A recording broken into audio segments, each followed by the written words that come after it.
वही करता है। ऐसे आशिक रसूल मुझे दिखा दो जो अबू बकर सिद्दीक जैसे आशिक हो जाए। अबू बकर सिद्दीक ने सिर्फ नबी से सुना, या रसूल अल्लाह तुझे जो है मेरे नबी ने फरमाया अबू बकर हमें हिजरत करनी है। दिन नहीं बताया, रात नहीं बताई, वक्त नहीं बताया, टाइम नहीं बताया, कुछ भी नहीं बताया, सिर्फ हिजरत करनी है। एक वक्त आया, एक रात आई, मेरे आका जो है अपने कब्र में है और चारों तरफ से कुफ्फार और मुशरिकीन ने घेर लिया। सबके हाथों में तलवार है, नेज़े है, भाले है। अब नबी को कत्ल किया जाएगा, नबी की गर्दन काटी जाएगी। माज़अल्लाह अस्तग़फिरुल्लाह। मेरे सरकार दो जहां ने फरमाया था ऐ अबू बकर हमें हिजरत करनी है, हमें मक्के से कूच करना है, लेकिन दिन नहीं बताया, तारीख नहीं बताई। मेरे सरकार को जब जालिमों ने घेरा, कुफ्फार और मुशरिकीन ने घेरा, मेरे नबी ने चंद कंकरियों को हाथों में लिया। मेरे नबी ने फरमाया इस रमैता वमा रमैता वलाकिन अल्लाह रमा वलियुब्लिउल मुमिनीना मिनहु बलाना सना। जब सरकारें दो जहां ने उन मिट्टियों पर पड़ने लगे, कंकरियों में पड़कर फूंका, सारे के सारे कुफ्फार और मुशरिकीन जो बाहर थे सबकी आंखें बंद हो गई। खुदा की कसम मेरे नबी ने फरमाया अली ये कत्ल की रात है, आज जो है कत्ल की रात है, मेरे बिस्तर में सो जाओ। अली ने ये नहीं कहा या रसूल अल्लाह मेरे छोटे छोटे बच्चे हैं, हुसैन भी है, हसन भी है, ये नहीं कहा, बल्कि हुजूर सल्लल्लाहु अलैहि वसल्लम ने फरमाया अली कत्ल की रात है, मेरे बिस्तर में सो जाओ। अली मुस्कुरा कर सो गए, अली मुस्कुरा कर सो गए। मोहब्बत हो तो ऐसी हो, इश्क हो तो ऐसा हो, हकीकत हो तो ऐसी हो। आला तो फरमाते हैं इश्क तेरे सदके चलने से छुटे सस्ते, जो आग बुझा देगी वो आशिके रसूल होना आसान नहीं होता है, ये बहुत मुश्किल अमर है। नबी ने फरमाया अली मेरी बिस्तर में सो जाओ, मेरे बिस्तर में सो जाओ। अली सो गए, कत्ल की रात है, तलवारें निकली हुई है। ईमानदारी से बताइए बदनौर में कोई ऐसा आदमी है जिसके घर के बाहर लोग तलवार लेके हो और उस आदमी को नींद आ जाए? आप कहोगे मंजर नवाज ऐसा कैसे हो सकता है? तलवार बाहर निकली हो और अंदर आदमी को नींद आ जाए, ये नींद आशिके रसूल को आ सकती है। ये तो अली की जिंदगी थी, सो जाते हैं। मेरे आका वहां से निकले, जैसे ही नबी निकले खुदा की कसम अबू बकर सिद्दीक के घर के करीब गए, मेरे नबी ने आवाज लगाई अबू बकर। रात की तारीकी है, सिर्फ एक आवाज लगाई, हजरत अबू बकर सिद्दीक फौरन बाहर आए। मेरे आका ने फरमाया अबू बकर अगर किसी को आवाज दी जाए वो बिस्तर में सोया है तो आवाज 2 बार 3 बार लगाने के बाद उसकी आंख खुलती है, उसके बाद बिस्तर से उठता है, फिर दरवाजे की कुंडी खोलता है, फिर बाहर आता है। मैंने एक आवाज लगाई अबू बकर तुम यहाँ आ गए, 1 मिनट का भी वक्त नहीं लगा, क्या तुम दरवाजे की कुंडी नहीं लगाई थी? अबू बकर ने कहा या रसूल अल्लाह उस रात से लेकर आज तक मैंने कभी घर की कुंडी नहीं लगाई। अबू बकर क्या तुम सोए हुए नहीं थे? अबू बकर सिद्दीक ने कहा या रसूल अल्लाह आपने फरमाया था एक वक्त आएगा मक्के से मैं हिजरत करनी है, उस रोज से लेकर आज तक मैंने बिस्तर से अपनी पीठ नहीं लगाई, पीठ तक नहीं लगाई है।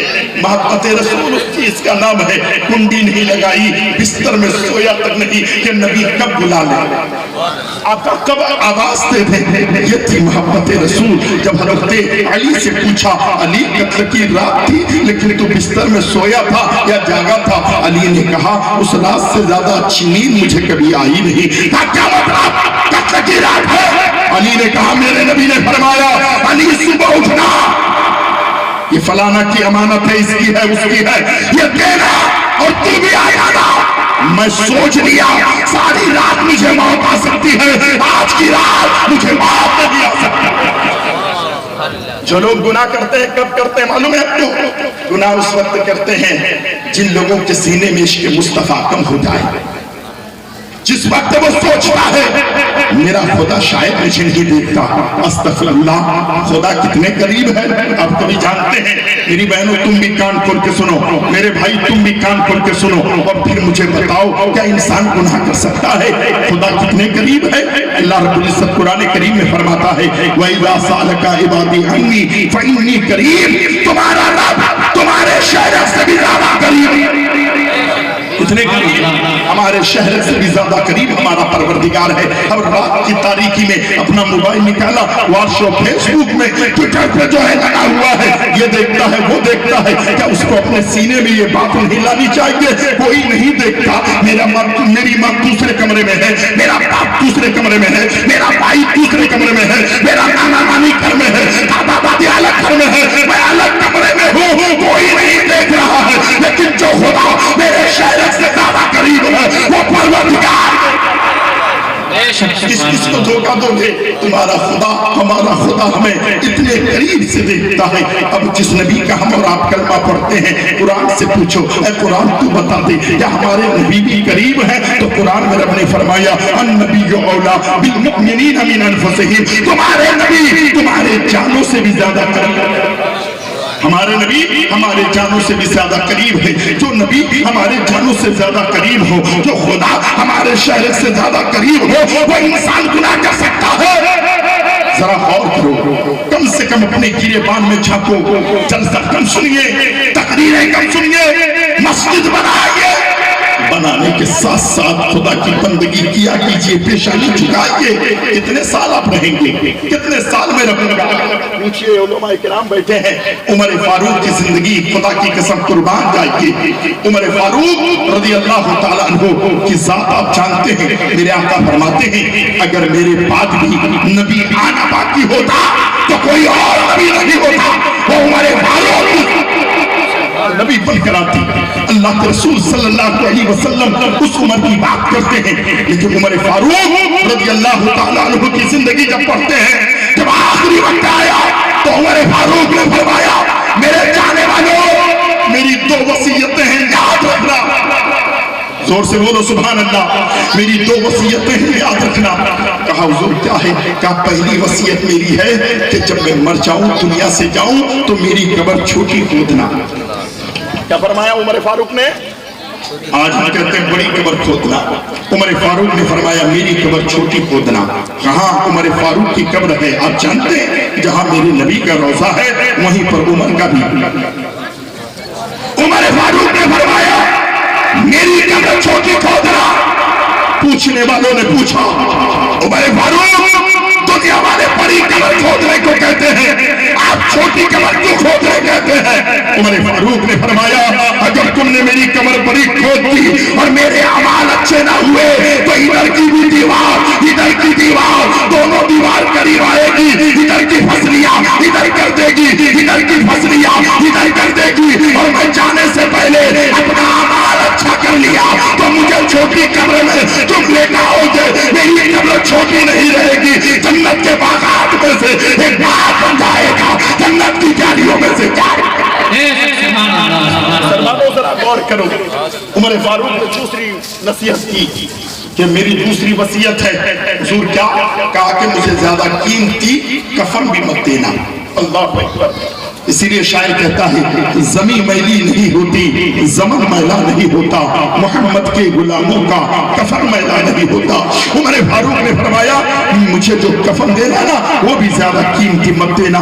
लोगों ने पूछा हुजूर क्या मतलब है? कहा कि आप जो कफन दोगे कब्र में जाने के बाद, मिट्टी में लगने के बाद 4-5-10 दिन के बाद वहां की कीड़े मकोड़े हमारे कफन के कपड़े को खा जाएंगे, फिर मैं वहां नंगा हो जाऊंगा, लिबास हो जाऊंगा। लेकिन अगर तुमने जो है मुझे हल्का लिबास भी दिया, मेरे अमाल अच्छे हो गए, तो वो कफन का कपड़ा मेरे जिस्म में नहीं होगा, जन्नत का लिबास परवरदिगार था।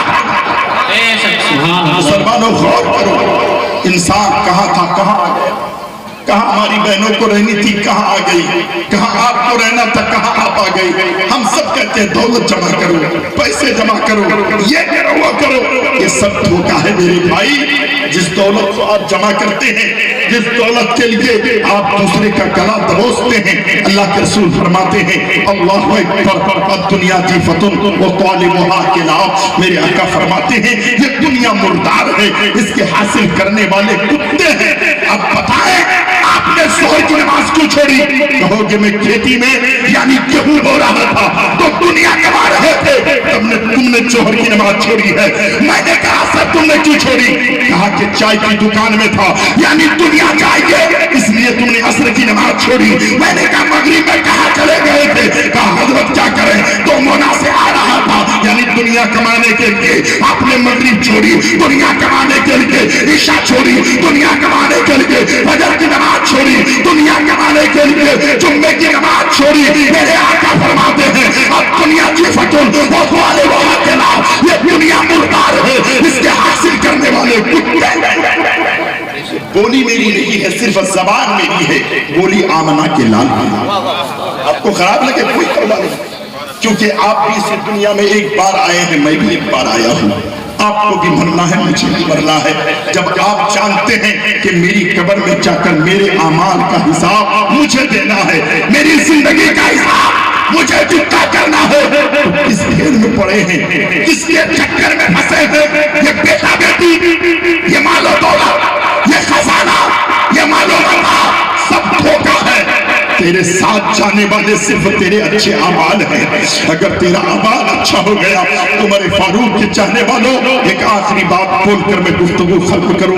آج تو ہمیں رونا نہیں آتا، آج تو ہمیں باتیں سن کر کے دل نہیں دہلتا، لیکن امام اعظم ابو حنیفہ کی زندگی پڑھیے۔ امام اعظم ابو حنیفہ اللہ کو ایک پر بہت بڑے تاجر تھے۔ کیا تھے چچا؟ تاجر تھے، یعنی کپڑے بیچا کرتے تھے، تجارت کرتے تھے۔ آج تو لوگ سوچتے ہیں مولانا تجارت کریں گے، کہا یہ مولانا کیا ہے تجارت کر رہا ہے؟ سنو، تجارت کرنا میرے نبی کی سنت ہے۔ سنیوں کا کام یہ نہیں کہ جلسوں میں نعرہ لگا ہے، سنیوں کا کام یہ ہے کہ آقا کی سنتوں پر عمل کر کے دکھائے۔ یہ بھی تجارت کرنا بھی آقا کی سنت ہے۔ تاجر تھے، کپڑے بیچا کرتے تھے، میری بہنوں سنو، کپڑے بیچا کرتے تھے۔ حضرت امام اعظم ابو حنیفہ رضی اللہ تعالیٰ عنہ، بات سمجھ میں آ رہی ہے؟ اللہ اکبر۔ میں ایک شعر پڑھ دوں کیا؟ اجازت ہے؟ میرے کسی بھائی نے کہا تھا سرکار کی الفت میں، سرکار کی الفت میں جو جان لٹا دیں گے، زور سے کہو سبحان اللہ۔ سرکار کی الفت میں جو جان لٹا دیں گے، سرکار کی الفت میں جو جان لٹا دیں گے، سرکار کی الفت میں جو جان لٹا دیں گے، سرکار کی الفت میں جو جان لٹا دیں گے، جنت میں فرشتے خود اس کا بنا دیں گے، جنت میں فرشتے خود اس کا بنا دیں گے۔ سنیے، کربلا میں ایک آواز آتی ہے، دو بوند میرے ننھے اصغر کو جو پانی دے، دو بوند میرے ننھے اصغر کو جو پانی دے، دو بوند میرے ننھے اصغر کو جو پانی دے، دو بوند میرے ننھے اصغر کو جو پانی دے، دو بوند میرے ننھے اصغر کو جو پانی دے، محشر میں اسے نانا، محشر میں اسے نانا کوثر سے پلائے، سرکار کی الفت میں